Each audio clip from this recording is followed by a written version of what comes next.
Hello and welcome to the Urbanist Agenda, the podcast that drives its own cars. Bicycles. I am Jason from Not Just Bikes, and I'm joined today by John from Bike Curious, the Twitch live streaming bicycle channel. Welcome to the show, John.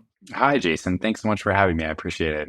So John does a weekly Twitch stream, live stream from a bicycle. So this is like live streaming on a bicycle in an actually really unique way, and we can get into that. But every single Sunday, for the most part, right? Like, you don't miss a lot of Sundays. Yeah, I think last year I maybe missed, 2-3 Sundays. I'm like more dedicated to the stream than I am to my day job. So it is actually like impressive, like how regular you are with those streams. Because I also do live streaming from a bicycle and I am horrible. Now, in my defense, you have a lot better weather than I do. Yeah. Well, maybe not a lot better. It does rain a lot there. I don't know. California, though, it's hard to compete. Yeah, I know, right? I did live in the Bay Area for what it's worth in 98 and 99. I lived in Milpitas, Sunnyvale, and San Mateo. So I have some experience with it. And of course, I worked in tech for a long time, 20 years or something like that. And our US office for most of the companies I worked for was always in the Valley. So I have some experience with that. I do remember it being like in Sunnyvale, 72 degrees and sunny every single day. Yeah. Which would be a lot easier for bicycle live streaming. That's a true story. But anyway, one of the big reasons I wanted to have you on is because I do watch your streams. And it is interesting to see San Francisco again, because again, I haven't lived there in so long, and to see all the changes that have happened. But one of the things that does kind of pop out as being really different than where I live or even the places I go to in Canada is these autonomous vehicles, right? Like you ride beside self-driving cars on a fairly regular basis. Yeah, all the time. Yeah. Yeah, they're all over the place. You basically can't avoid them. Yeah. So what would you estimate like the percentage of cars that you experience? How many of them are autonomous vehicles these days? I don't know. It's probably somewhere around 1%, which when you think about it, though, is like a lot of cars, right? Right. Like I'm in a major city and there's cars everywhere. So it's pretty much every single time I'm going out, even if it's just a short errand and I'm not on my bike or just walking around, like I'm going to see them around. Right. And I love the name that you have for them on your stream as well. Thank you. Yeah, on the stream, we call cars murderers. And so when the self-driving cars started popping up a lot, we just naturally started calling them murder bots. Yeah, it's very suitable. The murder bots. So anyway, I wanted to have you on to talk about what it's like to actually like live around autonomous vehicles in the state that they're in right now. And there's some articles that we had shared and we were talking about, and we'll get to those as well. But maybe you could just give us like just a high level view for people, because I suspect most of the people listening here will be like me and have never experienced an autonomous vehicle in their life. So tell me a little bit what it's like and how quickly it's come and all that kind of thing. Yeah. So we started seeing them around the city, I don't know, maybe 4 or 5 years ago. And they always had a driver in them. Like they always had someone driving them, but you could tell because they were like covered in sensors and like things spinning around and all kinds of lights and all sorts of stuff. You can tell you have that big LiDAR on the top of it. Yeah, exactly. And there have been a few brands that you see too. So there's like Waymo and there's Cruise and there's Zoox and there's, I don't know, probably others that are registered to drive in the city. Mm-hmm. So we would see these things around all the time and they would have all their whirligigs and make their funny like noises and stuff like that. And, you know, it was kind of a joke, but we were all kind of in the back of our minds, like dreading like the moment that they would be allowed to operate without a driver in them. Right. And then that came like 2 years ago, I think, something like that. And I started seeing them just driving around empty on the streets, like all the time, all over the place. And that's probably the most striking thing, is to like see a car that's driving down the road and no one's in it. Yeah, not even a passenger or anything, right? It's just... Yeah, it's just totally empty. And apparently they're doing something with it. I don't actually know what it is, but that was a really trippy experience for sure. I think that's maybe the most mind-blowing part of it, is like just seeing an empty car driving around. And what are they like otherwise? If they didn't have all the whizzy bobs all over them, like, would they drive differently? Do you notice a difference in the way that these empty cars are driving? I mean, I would say like in normal kind of day-to-day scenarios, they behave like a very cautious driver around the city. Mm-hmm. I wouldn't say that they're like pushing speed limits or anything like that. So they're not like going fast. And they tend to behave pretty predictably, even if it's not extremely human-like. You know, they will react to you. You can tell that they like know you're there and stuff like that, which is interesting. Like, I'm not trying to say that they're like safer or less safe than human drivers, but they definitely have different pitfalls, and they definitely are safer in some situations. Yeah, I mean, that's their whole pitch, right? I mean, their whole pitch is all of these people who get murdered by cars every single year, tens of thousands of people in the US. I think it's 40,000 a year approximately right now. And they're saying all of those will disappear and we will have safer roads, as well as a bunch of other peripheral things. But their main thing that they talk about all the time is the safety angle. That seems to be the big marketing pitch. Mm-hmm. So you're cycling around, right? What is it like to have these things come up behind you? Have you had any like close calls, or are they generally like staying clear of you? Yeah, no close calls, but like I think what stands out to me is like, drivers are going to break laws all the time, like human drivers, and it turns out also robot drivers. And like we're probably all familiar, anybody who's a bicyclist is familiar with the concept of the right hook. Right. When a driver traveling in the lane to your left makes a right-hand turn across the bike lane, and that can be very dangerous. That kills, I think, the majority, or I should say, it's the number one cause of serious collisions between drivers and bicyclists, at least in San Francisco. Yeah, that's typically, well, it usually happens because drivers just not fucking paying attention. Like they'll cycle right past you, even like honk at you, and then also turn right in front of you. Yeah. As if they don't have object permanence or something like that. but it also happens because you're cycling in their blind spot, for example. Or they don't even think they're in the rightmost lane of the driving lane, so they think I could just turn. They're also not looking for pedestrians for what it's worth, but cyclists are coming quite quickly there. So yeah, that is very dangerous. And I know that there is infrastructure here in the Netherlands that's been specifically designed to eliminate that for what it's worth. So for example, you'll have a separated bicycle path and then it will turn to the right when you get to a junction so that a car can turn, and the bicycle path is set back a little bit more. So the car has made more of a turn and you're more visible. So those are like infrastructure solutions to that kind of thing. But anyway, you were saying, so how does the right hook affect this conversation? Yeah, so the law that drivers are breaking, at least here in California, when they do the right hook, is that they're making a right-hand turn from the left lane. There's two lanes, one of them's a bike lane, one's a driving lane, and they're making that right-hand turn from the left lane. And that's obviously illegal. Now, the thing is that like the robot cars do the same thing. Like they make the right-hand turn from the left lane. They don't do it correctly. And it's probably because they're trained by human drivers that don't actually know what the laws are. Yeah. So in California, is the driver supposed to merge into the bicycle lane and then turn from that lane? Yeah. As you approach an intersection, you'll see that the bike lane demarcation, if it's just a painted lane, will switch from a solid white line to a dotted line. And that's supposed to indicate that it's a merging area. Right. It gets the dashed line. Yeah. I've seen that. That's quite common in Ontario, Canada, where I'm from as well. Which, I mean, nobody ever does that. And it's actually kind of awkward when they do and they go and they have to stop because maybe there's some people walking or something like that. And then you have to kind of awkwardly decide to go to the left of them. And yeah, the whole thing doesn't work very well. Yeah. Yeah. So they copy that same behavior, right? Yeah. It's such an obvious example of like, they talk about lots of people who are proponents of these cars are like talking about how it's going to make everything safer, blah, blah, blah, blah, blah. But the reality is that like, the people training the cars and engineering them and designing them and building them, they have the same biases as any driver, as any person on the streets. And those biases are dangerous to bicyclists. They're dangerous to pedestrians because they're approaching it from this like car-brained perspective. Right. Well, I mean, this is actually one of the things that kind of scares me about these things is that there's all these things you can say about self-driving cars, about they got to learn these things and there's so much work to be done. And there's people that say that we'll never get there and other people that say we're just around the corner. But the thing that scares me the most is that basically 100% of all of the training of these cars is being done in the United States, which has a very car-centric focus to things, right? Like everything in the city is very much set around to be like, obviously cars are here and everybody's going to drive. And maybe we'll add some other stuff too for other people outside of a 2-ton metal box. And I know they're just going to cut and paste that into Europe and be like, boom, okay, they drive here now. And it's basically going to be like bringing in millions of Americans, dropping them into Europe and saying, drive like you're in America, go. Yeah, that obviously spells disaster. Oh, Jesus, I dread the day. Yeah. Because I know that once they're working in the U.S., they're just going to be like, all right, let's just do it. Bring them over here. They ride on the same side of the road, do it. Because I know they're not going to want to do the whole thing over again in Europe, right? They're not going to want to go retrain for another 10 years in Europe just to drive like Europeans.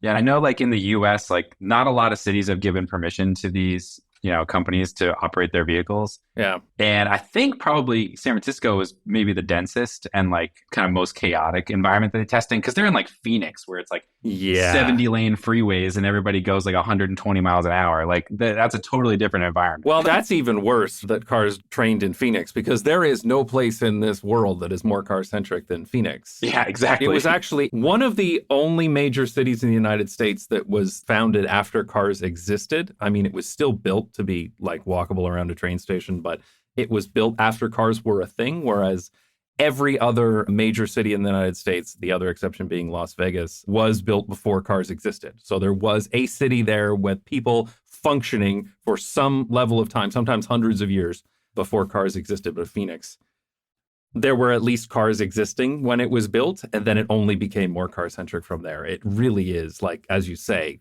6 lanes everywhere. People drive however the hell they want.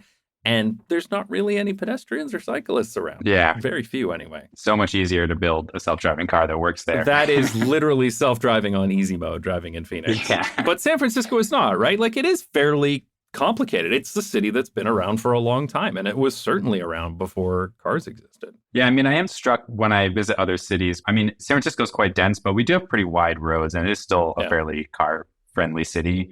I've only driven in the city, like, I don't know, twice maybe. So I don't really have a lot of firsthand driving experience here, but it is surprising how wide the roads are. I think that's very striking. I did notice that the last time I went to San Francisco, it was a while ago. It was probably 8 years ago or something like that now. But I was struck by the same thing. I was like, I don't remember.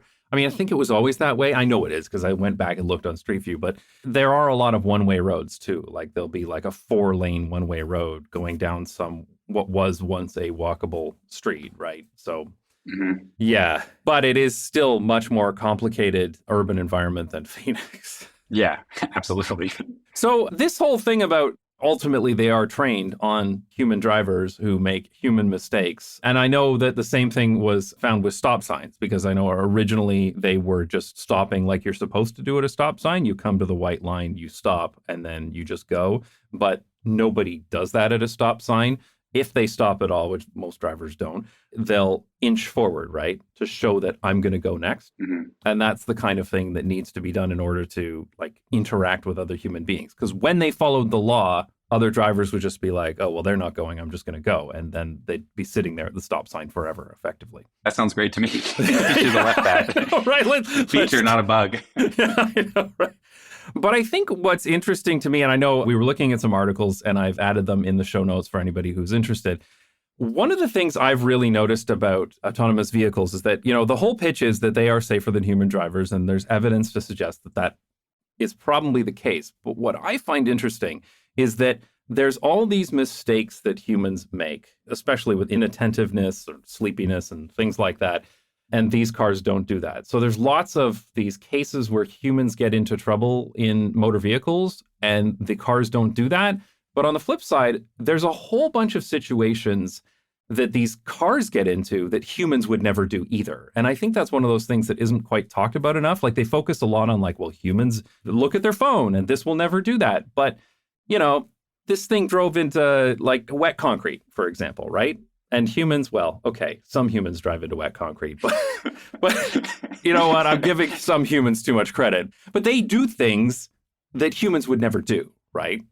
So is this like what you've seen as well? Yeah, they're just different. It's not that they're perfect. The people who say like, oh, well, they're not going to have this problem are failing to recognize that like they're not going to have a whole bunch of human problems, and that doesn't matter. Right. They're going to bring a whole bunch of new problems to the table. I'm a software developer. Like I know how it is to build software. There's glitches, things go wrong. And these AI systems are extremely difficult to debug because you don't really know what happens inside the machine's brain. Right. And so just the amount of complexity that would go into making these things perfect is just unfathomable. I don't see a way as a software developer to make something like this flawless. And you can make it really good for sure, but there's just no way. And the flaws that it does have, they're just going to be different flaws than what humans have for sure. Yeah, and I think that's the trick, right? And it is a good point. I'm not going to pretend to be an expert in artificial intelligence, but I did work in tech for whatever it was, 20 years. And the last job I had was doing machine learning, very different machine learning, but I have some experience with machine learning.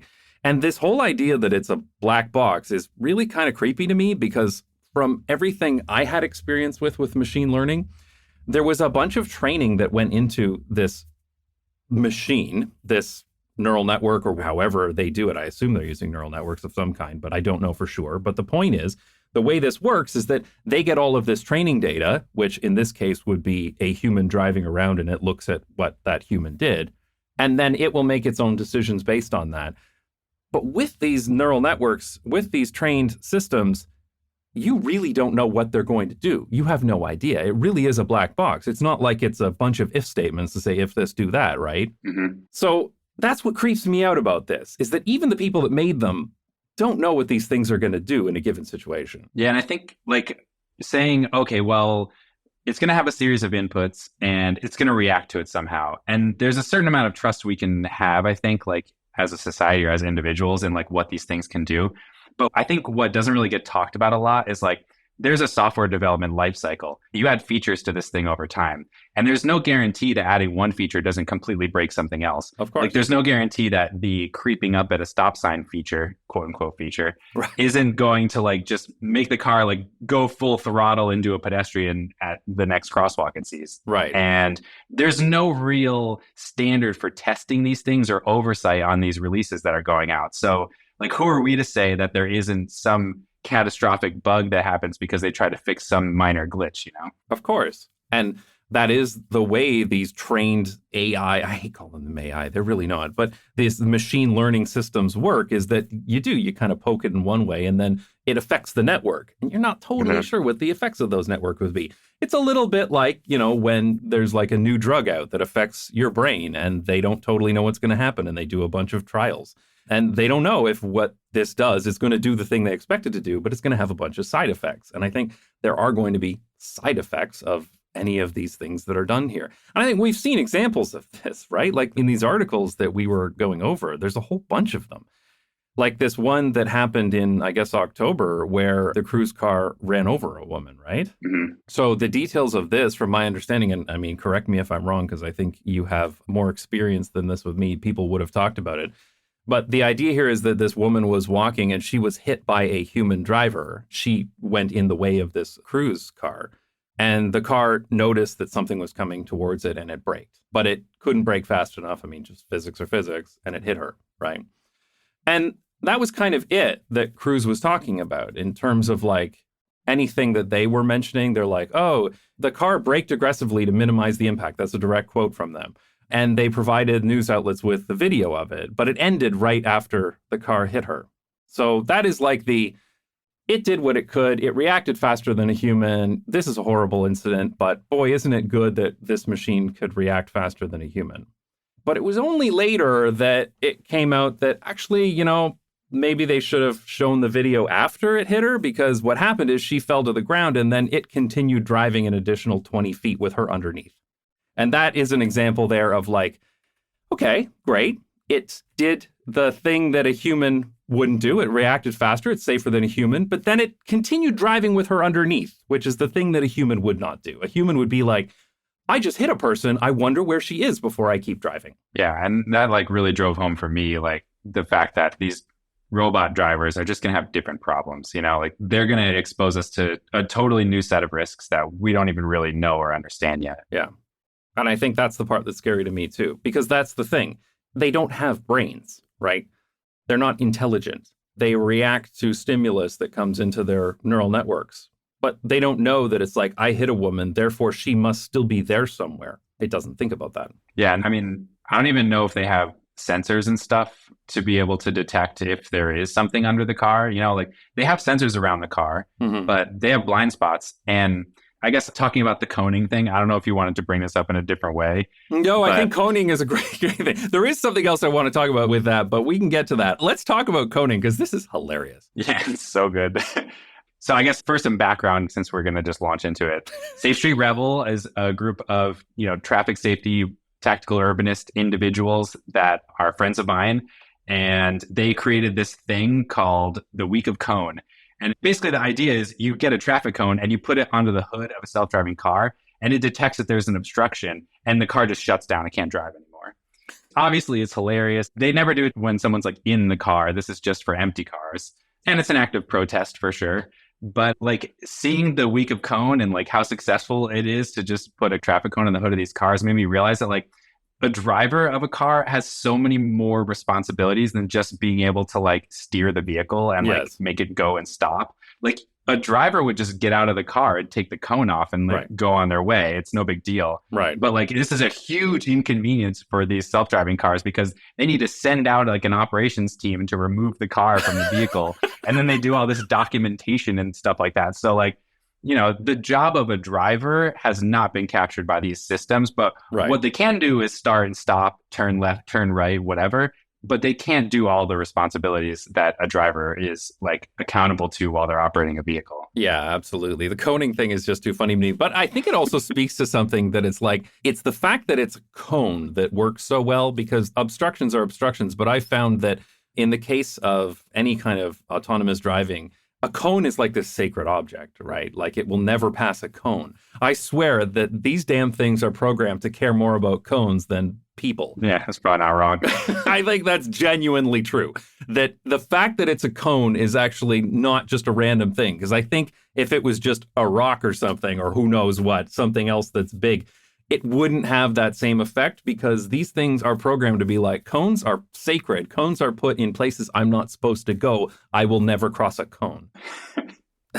Yeah, it really does like short circuit their abilities. I do love that that's a thing, though. That's just so funny. So what are Safe Street Rebels sort of, it is a protest. What are their demands, if you will? What is it that bugs them so much that they want to effectively turn these things off by putting a cone on their hood? I mean, I can't speak on their behalf. I know, obviously. you are not them, but... Yeah, but I think it's very important that there's a certain amount of oversight that happens over these autonomous vehicles that isn't happening. They want full regression testing for sure. So anytime a new feature is going to go out, there needs to be a third party that's independently going through a testing script that's ensuring that the vehicles are safe. Mm-hmm. So it should be harder to release updates. Like they shouldn't be able to just do it on a whim. I think also, I mean, that's like in the longer term. In the shorter term, and they were successful with this with Cruise, is they want their licenses revoked. Yeah. Like the people of San Francisco didn't sign up for this. Like we weren't like consulted with. The California DMV has a very small board that controls who gets these autonomous vehicle licenses.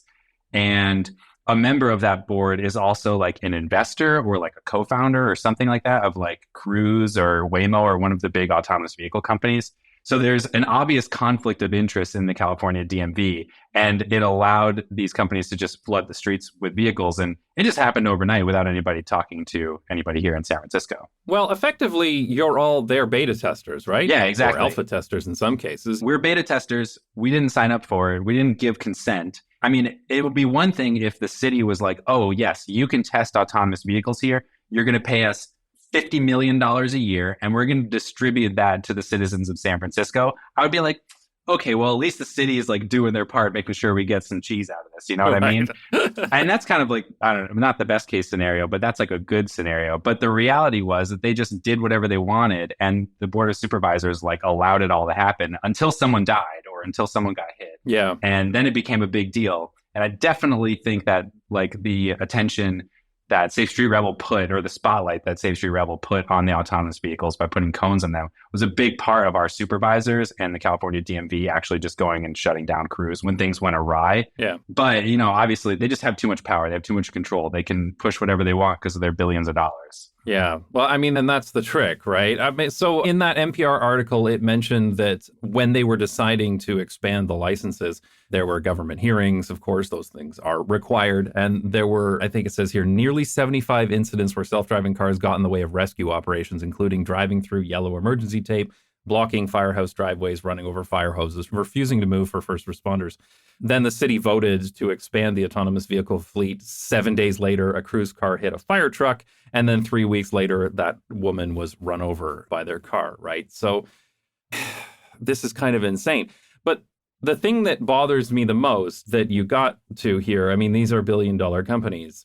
But I think worse than that, there's a lot of money riding on this, right? Like to make this successful. There are billions and billions and billions of dollars that people have put, investors have put into this, and they want to see it happen.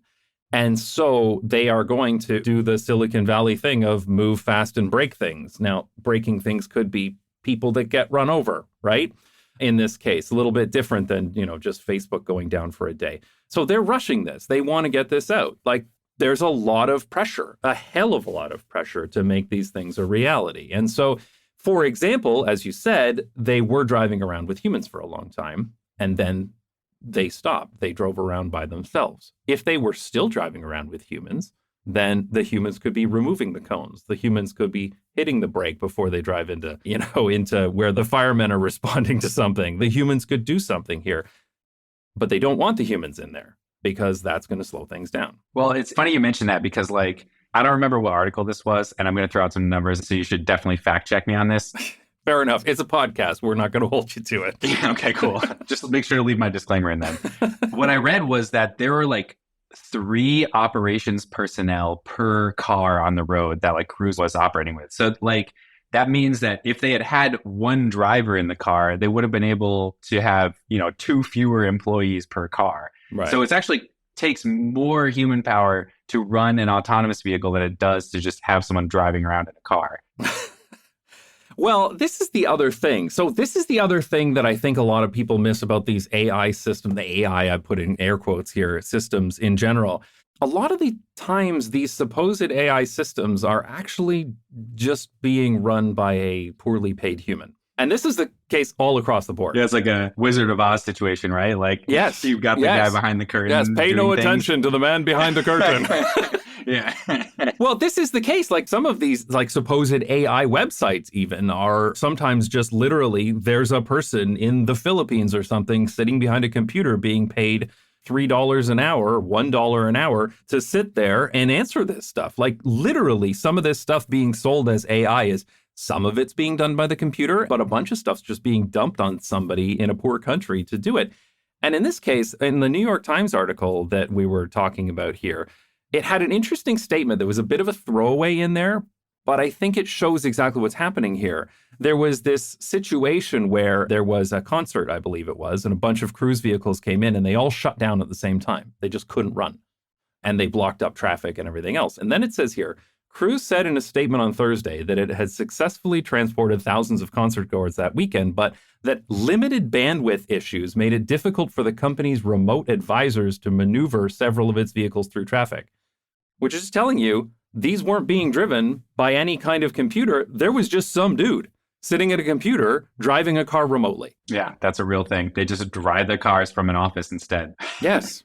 They're just sitting on Zoom. So instead of somebody being in the car, there is still a dude there. And from what I understand, these things will drive on their own. And then if it hits a situation where it doesn't know what it's doing, it'll be passed to some dude sitting in a cubicle somewhere and saying, hey, drive this car. I'm in this situation. Yeah. And I think that happens with a fair amount of frequency. A human will actually take control. And the article that I mentioned about there being 3 operators per vehicle on average or something along those lines also talks about how frequently these operators have to take control. And I don't have that number off the top of my head at all, but it's on the scale of minutes and not hours or days. It's on the scale of minutes. Jesus Christ.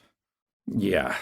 So, again, it just really does feel like you people are their free beta testers. Yeah, it definitely, that is literally what's happening. We've talked about, my wife and I talk about that for sure.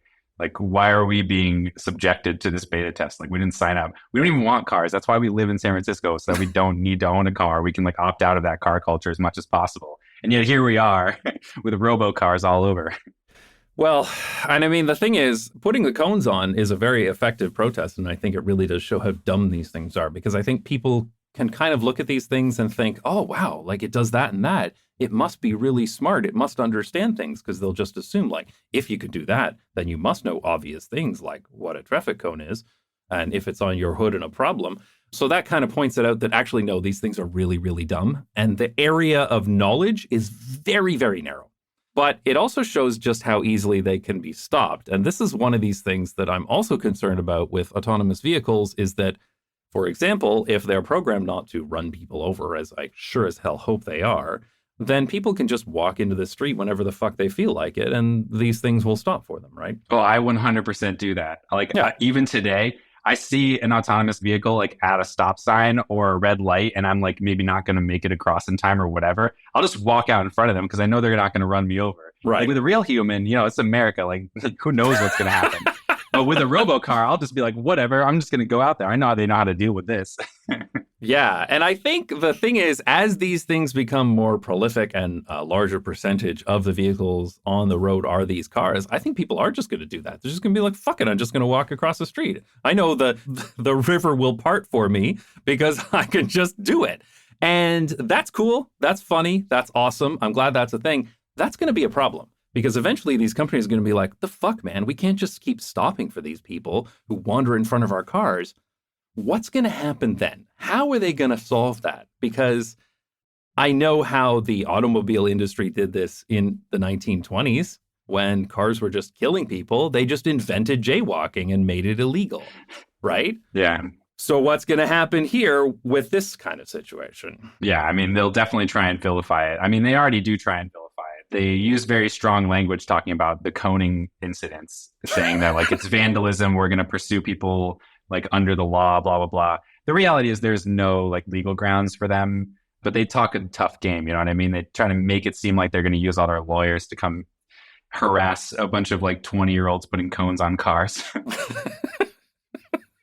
It really is the funniest thing ever. The fact that it's even possible is just so funny to me. But I mean, it really is like it's a David and Goliath thing here, right? Like these people are just steamrolling us with their billions of dollars and they're doing whatever the hell they want. They're controlling the DMV. They're making the decisions here as to who's going to be their free beta testers. And the only thing you can do about it is to stick a cone on the hood. Yeah, I mean, that's one way of fighting back that we have. Like me and the Safe Street Rebel crew, I'm sure we'll go through many iterations of how we can fight back, but definitely we're fighting a losing battle, you know? Like when there's billionaires at play or like doing their thing, there's just very little that we can actually do about it. Yeah. But we can make it very annoying to operate within the city. I mean, that is kind of a best case scenario, at least not make it easy for them. But it is going to be interesting to see, because I think, again, it's billionaires, it's multi-billion-dollar corporations. There's just so much riding on this, and it's going to happen. I don't think there's anything we can really do to stop it. And so I think this is where we have to seriously think about what is the future going to look like when these things are pushed through. Like, are we all going to be required to wear, like, special armbands that they can detect? And if we're not wearing our special armband, then it'll be just like a jaywalker. Why weren't you wearing your armband? Well, yeah, you got hit. Why weren't you doing that? Like, what were you doing getting in the way of these? What is wrong with you? Why weren't you wearing your special reflective armband? And I don't think that's an unreasonable thing. I think that might actually happen. I mean, it is unreasonable, but I don't think it's something that is not possible. Yeah. I mean, we kind of have it today, right? Because there's all those like intersections where you have to carry the flags. They'll like put those out. And, yeah. I mean, we live in that world today. Thankfully, it's not as pervasive as like it could be. But, you know, get enough billionaires on board with it. And before you know it, we'll all have to like have flags implanted in our brains. Right. Otherwise, what are you doing out in the street? What are you, crazy? Going out there without a flag in your implant? This is Elon Musk's utopia. Yeah. And this is the thing that bugs me. Like, I know they go on and on about these are going to be safer and stop all of these road deaths and all that kind of thing. I don't even know if that's really going to happen because of, you know, of course, other things that can happen here. But it really does feel like this is being done not so much because it's a genuine benefit to the public, but this is being done because people want to make billions of dollars off of it. This is really my view of this. Like, I don't feel like a lot of people are asking for this. I get it that there's lots of people who drive and they don't want to drive because driving sucks, actually, especially driving in traffic, and they'd rather have a computer doing it for them. So that idea, I get that people are asking for, but I don't feel that like we genuinely want this. Yeah, I mean, and that's actually one of the interesting things that I found with like my work with the Safe Street Rebel group is just how much common ground there is. You know what I mean? Like Safe Street Rebel and myself, we just hate cars. You know, cars ruin cities. We just don't want cars here. But it turns out that there's this whole class of people that likes cars and likes them in the city, but just doesn't like technology or this whole like self-driving car thing they see as like a, you know, techno-authoritarian future that they don't want to be a part of. Right. And there's common ground there. You know, we work with them. I'm happy to hang out with someone who doesn't like self-driving cars. Even if they like cars, like, hey, we've got this thing in common here. This is powerful. We can use this to our advantage. Big Ted here. Big Ted. Yeah, exactly. Yeah, I mean, I could see it. You know, this is actually one of the things that's frustrated me the most. I've been working in tech for, well, I'm not working in tech anymore, Now I'm a YouTuber, but I worked in tech for 20 years. And I don't know, I felt like in the 90s, tech was a lot more optimistic. You know, you'd be reading your Wired magazine and we'd be talking about this wonderful utopian future that we were all working towards. And I know that the Silicon Valley show captured this well, where they would always say, like, we're making the world better by integrating data systems into, whatever. And that was the joke. But I felt like the reason that was a joke is because it did kind of work. Like, people genuinely thought, yeah, we're making the world a better place. I feel today that a lot of technology just kind of makes the world suck, Yeah.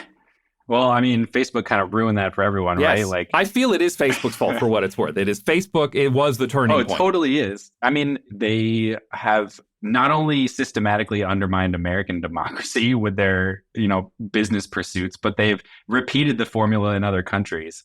And I think seeing this happen over and over again, people are pretty jaded about the positive outlook on what our technology has to offer. Yes. And I think that's completely valid because, both of us have worked in tech, right? You're a software programmer today. Yes. So I don't feel like we're technology Luddites here, right? I feel like we're being somewhat realistic and reasonable in our assessment here. But like, technology can be neutral, but things have good outcomes and bad outcomes. And as a society, we have to decide whether the technology is going to have a good outcome for us or a bad outcome. And right now, as far as I see, these are on a path of bad outcome, like really bad outcome, like Facebook level bad outcome. Yeah, I mean, move fast and break things maybe is like okay when you're like a college student and you've got a budget of like tens or maybe hundreds of thousands of dollars. But when you have a budget of billions or hundreds of billions of dollars and you're throwing it behind this technology, you no longer can break things. Breaking things actually hurts people really badly. Like, legitimately hurts people, sometimes physically, but break things can be like, oops, your democracy's gone. Sorry about that. We'll fix it in the beta. We got a fix for that coming in the next version. Don't worry. Don't worry. The fascists won't be able to kill everyone between now and then. We'll get to it. It's not funny, actually. I know, right?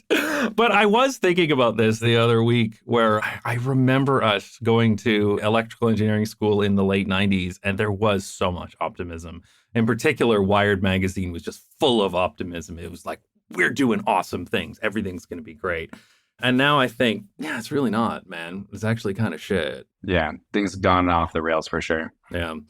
So what do we do from here? You're on like the sharp edge of the spear here. So to my audience who's never seen an autonomous vehicle in real life, and maybe it's years before it comes to their city, what should they know? What should they prepare for? What advice can you give us from the future? Yeah. Buy NVIDIA stock. It might be too late for that, but you never know. It is insane right now. I don't want to go into a rant about NVIDIA, but I used to work for ATI. I worked for ATI for several years. And so I competed directly with NVIDIA.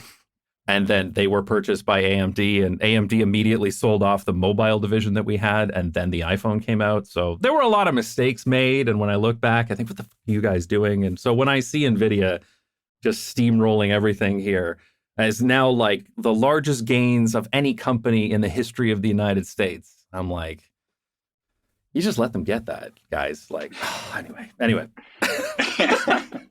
But anyway, what should we prepare for in the rest of the world? I mean, I'm talking obviously to your audience and my audience when I say this, but like, the ultimate goal is that we want to make our cities livable. Yes. And like, I don't see autonomous vehicles as being antithetical to that, but obviously, cars ruin cities, and this is a thing that we need to be focused on. And for me, it doesn't matter if it's an autonomous vehicle or one that has a human driver in or whatever. It's irrelevant. Or what kind of car it is. Are they driving a Tesla or a Mercedes? Or none of it matters. Yeah. Cars ruin cities. And we need to be focused on that one, guiding light, that whatever we do to reduce our reliance, and, obviously the cars ruin cities thing is a shorthand for saying like car dependency, ruins cities. Car dependency hurts everybody. We need to be looking for opportunities to reduce our reliance as a society on cars. And it's a fight, it's a fight every step of the way. Fighting against autonomous vehicles is good because, like I said, we have common ground with the Luddites. There's people who like driving and who like cars and don't want autonomous vehicles on the roads. great. They're our friends right now. Mhm. Maybe they won't be our friends 10 years from now, but right now they're our allies. And so rallying our community around this idea that car dependency hurts everybody is something that we just need to stay laser focused on. Yeah. Yeah. And ultimately making cities designed around, people, human scale, and not giant self-driving car highways everywhere. Yeah, exactly. Well, I think that's probably as good a place to end on as any. And perhaps we can talk about this again in the future, but I think that's a great introduction to it. And it certainly helped me because, again, and I think most of the audience will be like this, I've never experienced one of these things in real life. So thank you very much for giving us the view of the future, John. Do you want to plug your Twitch channel here for a second just before we go? Because I really do love your streams. Thanks, Jason. Yeah, I appreciate that. And thanks so much for having me. This has been a lot of fun.